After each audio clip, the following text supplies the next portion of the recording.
చంద్రబాబు గారు కలెక్టర్ల సమావేశంలో ఏదైతే భూ సమస్యలకు సంబంధించి ప్రధానంగా వస్తున్నటువంటి ఫిర్యాదులు ఉన్నాయో వాటిని త్వరితగతిన పరిష్కరించాలని చెప్పి కలెక్టర్లకైతే ఆదేశాలు జారీ చేశారు. ఇదే సమయంలో చంద్రబాబు గారు కొన్ని కీలక వ్యాఖ్యలు చేశారు. అలాగే డిప్యూటీ సీఎంగా ఉన్నటువంటి పవన్ కళ్యాణ్ గారు కూడా కొన్ని కీలక వ్యాఖ్యలు చేశారు.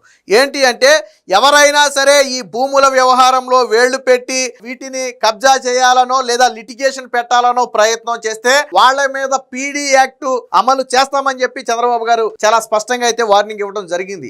ఎందుకంటే గతంలో ఈ అక్రమ రేషన్కు సంబంధించి కూడా ఈ పీడీ యాక్ట్ వచ్చిన తర్వాత కొంత కంట్రోల్ అయింది. మొత్తం కంట్రోల్ అయిందని మనం చెప్పలేం, కానీ కొంత కంట్రోల్ అయిన మాట వాస్తవం.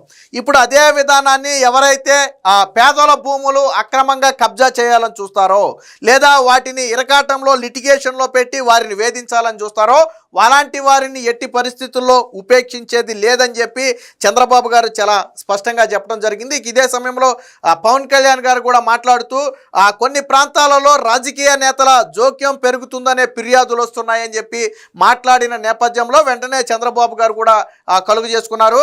ఎట్టి పరిస్థితుల్లో ఏ రాజకీయ నేత ప్రమేయాన్ని ఇందులో అంగీకరించవద్దు. ఈ భూ వివాదాల్లో ఏ రాజకీయ నేత కూడా తలదూర్చకూడదు. యాజ్ పర్ రికార్డు ప్రకారం జెన్యూన్గా ఆ భూమి ఎవరిదైతే వారికే చెందాలి తప్ప ఇందులో ఎటువంటి బలవంతం ఉండకూడదు, ఇందులో ఎటువంటి బెదిరింపులు ఉండకూడదు. రెండోది, ఆ వ్యక్తి కార్యాలయాల చుట్టూ తిరిగే విధానానికి స్వస్తి పలకాలి. ఫర్ ఎగ్జాంపుల్, భూ రిజిస్ట్రేషన్ జరిగిన తర్వాత పాసు పుస్తకం కోసం ఒక ఎంఆర్ఓ ఆఫీస్కి ఎన్నిసార్లు తిరగాలో రైతులకు అవగాహన ఉంటుంది. ఎన్నిసార్లు తిరగాలో, అవసరమైతే ఎన్నిసార్లు చేతులు తడపాలో మనందరికీ తెలిసిన విషయమే. కానీ ఇక నుంచి ఇలా ఎంఆర్ఓ కార్యాలయాలు చుట్టి వాళ్ళు తిరిగి వాళ్ళని బ్రతిమలాడి మన సమయం వృధా చేసుకుని వాళ్ళకేదో సమర్పించుకోవాల్సిన అవసరం లేకుండా ఆ పాసు పుస్తకాలు మొత్తం కూడా కొరియర్ ద్వారా నేరుగా రైతు ఇంటికి చేరే ఏర్పాట్లు చేయాలని చెప్పి చంద్రబాబు గారు చెప్పారు. అక్కడితో ఆగలేదు. రిజిస్ట్రేషన్ డాక్యుమెంట్స్ కూడా మనం రిజిస్ట్రేషన్ అయిన తర్వాత మళ్ళీ వెళ్ళి రిజిస్ట్రేషన్ కార్యాలయానికి వెళ్ళి డాక్యుమెంట్స్ తెచ్చుకోవాల్సిన పరిస్థితి ఉంది. సో అది కూడా పదే పదే రిజిస్ట్రేషన్ కార్యాలయాలు చుట్టూ తిరగటం, బ్రోకర్లను సంప్రదించడం, మళ్ళీ వాళ్ళు ఎంతో కొంత తీసుకోవటం, ఈ తలనొప్పి కూడా ఉండకుండా ఆ రిజిస్ట్రేషన్ డాక్యుమెంట్లు కూడా కొరియర్లో పంపే అవకాశాన్ని పరిశీలించాలని చెప్పారు. బట్ పాసు పుస్తకాలు అయితే 100% కొరియర్లోనే పంపడానికి ప్రయత్నం చేయాలని చెప్పారు. సో ఇదొక మంచి నిర్ణయం. అలాగే 22A ఏదైతే ఇప్పుడు ప్రధాన సమస్య 22A, ఎందుకు ఇది ప్రధాన సమస్యగా మారిందంటే గత వైసీపీ హయాంలో ప్రధానంగా వైసీపీ ఆక్రమించాలనో లేదా లాక్కోవాలని చూసిన భూములు ఏవైతే మాట వినలేదో వాటన్నిటినీ 22Aలో పెట్టి వాళ్ళని ఇబ్బంది పెట్టే పరిస్థితి వచ్చింది. పైగా ఒక సర్వే నెంబర్లో ఏదో ఎకరం కోసమో 2 ఎకరాల కోసమో దాన్ని 22Aలో పెడితే ఆ సర్వే నెంబర్ మొత్తం కూడా 22Aలోకి వెళ్ళిపోయి అందులో ఉన్న మిగిలిన వారికి కూడా ఇబ్బంది ఎదురయ్యే పరిస్థితి. వాస్తవానికి నా భూమి 22Aలో ఉందండి, ఎకరం 1/2 ఎకరం ఉంటుంది. బట్ నా సర్వే నెంబర్లో సబ్సెక్షన్లు ఉంటాయి. సో ఆ భూమి అంతా పెట్టడం వల్ల నాతో పాటు ఇంకో 10 మంది సఫర్ అయ్యే పరిస్థితి. అందరి భూములు కూడా 22Aలోకి వెళ్ళిపోయిన పరిస్థితి. అలాగే ఫ్రీ హోల్డ్ భూములు ఏవైతే ఉన్నాయో అవి కూడా తీవ్ర ఇబ్బందులు. వైసీపీ హయాంలో అక్రమంగా దోచుకోవడం కోసం లేదా తక్కువ రేట్లకు లాక్కోవడం కోసం ఫ్రీ హోల్డ్ చేసి పెట్టినటువంటి భూములు, ఆ విషయంలో కూడా ఇప్పుడు ఇబ్బంది పడుతున్నటువంటి పరిస్థితి.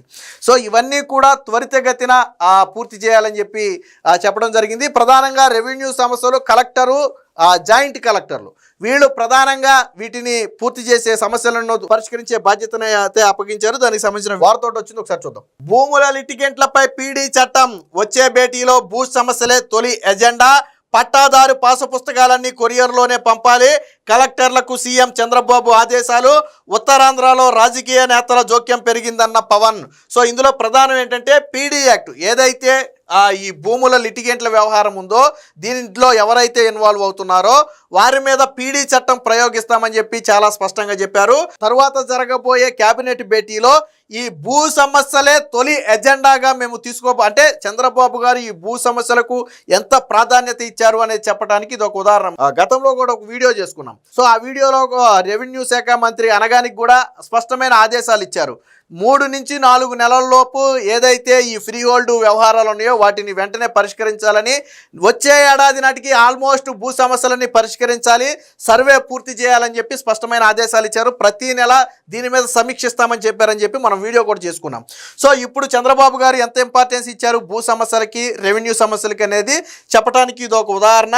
ఒక భేటీ మొత్తంలో ప్రధాన ఎజెండాగా ఈ సమస్యలు అయితే తీసుకుంటున్నారు. ఇక పట్టాదారు పాసు పుస్తకాలు ప్రధానమైనటువంటి సమస్యలు సోషల్ మీడియాలో కూడా ఎక్కువగా కనపడుతుంటాయి. సార్ మా పాస్ పుస్తకం రావట్లేదు, సార్ ఎంఆర్ఓ గారు ఇవ్వట్లేదు, విఆర్ఓ ఇవ్వట్లేదు, ఎప్పుడో రిజిస్ట్రేషన్ చేసుకున్నాం పాస్ పుస్తకం రాక మేము ఇబ్బంది పడుతున్నామని చెప్పి రకరకాల ఫిర్యాదులు వస్తున్నాయి. సో వీటన్నిటి మీద చంద్రబాబు గారు దృష్టి పెట్టి ఎట్టి పరిస్థితుల్లో ఇలా రైతులు వాళ్ళ చుట్టూ తిరగాల్సిన పరిస్థితి రావద్దు అంటే ఏం చేయాలి, వాళ్ళ పాసు పుస్తకాలు వాళ్ళకి కొరియర్లో పంపేయాలి, పోస్ట్లో పంపేయాలి. సో ఇది చంద్రబాబు గారు నేను చెప్పినటువంటి ఆదేశాలు. సో దీనికి సంబంధించి కలెక్టర్లకు కూడా ఇచ్చారు. ఇక రాజకీయ జోక్యానికి సంబంధించి కూడా పవన్ కళ్యాణ్ మాట్లాడారు, అది కూడా ఒకసారి చూద్దాం. భూ వివాదాల్లో కొందరు కావాలనే వివాదాలు సృష్టిస్తున్నారు, చిక్కులు పెంచుతున్నారు, వారిపై అవసరమైతే పీడీ చట్టం ప్రయోగించి జైల్లో వేస్తామని ముఖ్యమంత్రి చంద్రబాబు హెచ్చరించారు. సో నిజంగానే ఇలా ఏదైతే ఈ భూములను కబ్జా చేసి ఆక్రమంగా పేదల నుంచి దళితుల నుంచి బలవంతంగా లాక్కుని ఇబ్బంది పెట్టాలని చూస్తున్నారో వాళ్ళందరికీ కూడా ఇది ఒక తీవ్ర హెచ్చరిక లాంటిది. ఖచ్చితంగా ఎంతటి వ్యక్తి అయినా సరే పీడీ చట్టం ప్రయోగించి బొక్కలో వేస్తామని చెప్పి చంద్రబాబు గారు మొహమాటం లేకుండా చెప్పారు. అందులో పార్టీలతోనో లేకపోతే ఇంకో దాంతోనో సంబంధం లే, అందులో ఎవరు ఇన్వాల్వ్ అయినా కానీ ఎట్టి పరిస్థితుల్లో వదిలే ప్రసక్తి లేదని చెప్పి చెప్తున్నారు.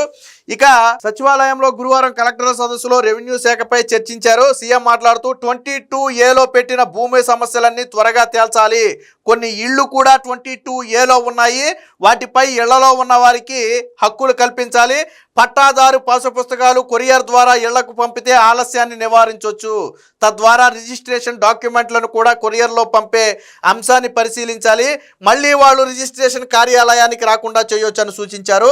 ఈ చర్చలో ఉప ముఖ్యమంత్రి పవన్ కళ్యాణ్ మాట్లాడుతూ విశాఖ, అనకాపల్లి, విజయనగరం తదితర ప్రాంతాల్లో కొంత రాజకీయ జోక్యం పెరుగుతున్నట్టుగా ఫిర్యాదులు వచ్చాయని, వారితో అంటే రాజకీయాలతో సంబంధం లేకుండా ఎవరి ఇన్వాల్వ్మెంట్ను మీరు పరిగణలోకి తీసుకోకుండా సమస్యలు పరిష్కరించాలని చెప్పి చంద్రబాబు గారు అయితే చెప్పడం జరిగింది. సో సీఎం స్పందిస్తూ కలెక్టర్లు, ఎస్పీలు ఏ రాజకీయ నాయకుడి ప్రమేయాన్ని అంగీకరించొద్దు, రికార్డుల ప్రకారమే వెళ్ళాలి, ఎవరు తప్పు చేసినా వదిలిపెట్టే ప్రసక్తి లేదని స్పష్టం చేశారు.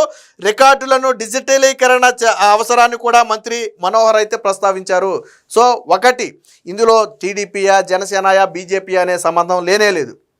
సో వాళ్ళు వైసీపీ పార్టీ, ఇంకో పార్టీ ఎవరైనా కానివ్వండి, మాజీ మంత్రి ఎవరైనా కానివ్వండి, ఏ పొలిటీషియన్ ఇన్వాల్వ్మెంటు కూడా ఈ రెవెన్యూ శాఖలో ఉండొద్దు.